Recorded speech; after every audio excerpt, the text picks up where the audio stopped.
Ku itariki 14 z'ukwezi kwa gatatu mu mwaka w'1988 ku isi habaye ikintu kidasanzwe. I Bamako mu gihugu cya Burkina Faso havutse umugabo waje kubera abandi inshoberamahanga. Ku itariki ya 30 kwezi kwa cyenda mu mwaka wa 2022 yakoze ikintu kidasanzwe ku myaka mike cyane 34.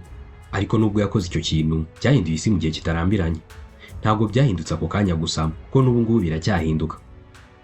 Uwitwa Lieutenant Colonel Paul Henry Sandaogo Damiba nyuma y'amezi 8 yonyine ahawe kuyobora igihugu, umusore muto cyane rwose yaramwitegereje abona ko atazagishobora maze aramushushubikana mwambura ubutegetsi.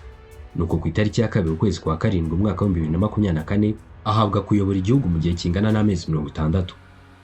Yabaye kimenya bose ku isi kuko n'umuntu utazi bya politike wese azi na Capitaine Ibrahim Traoré, perezida ushyirwa mu majwi nka perezida muto cyane ku isi ku myaka 38 gusa. Ese nyuma yo kwigarurira igihugu cyuzuyemo abajenerali, abakoloneli ndetse n'abasenior officer bamurutaga wari capitaine yazanye izihe mpinduka?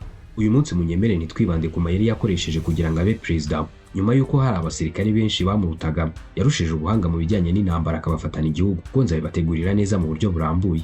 Uyu munsi wa none tugiye kwivugira ku muvuduko udasanzwe n'umurava mu kuzamura iterambere ry'igihugu cya Burkina Faso by'umwihariko, ariko kandi rikanaba n'iterambere rya Afurika muri rusange.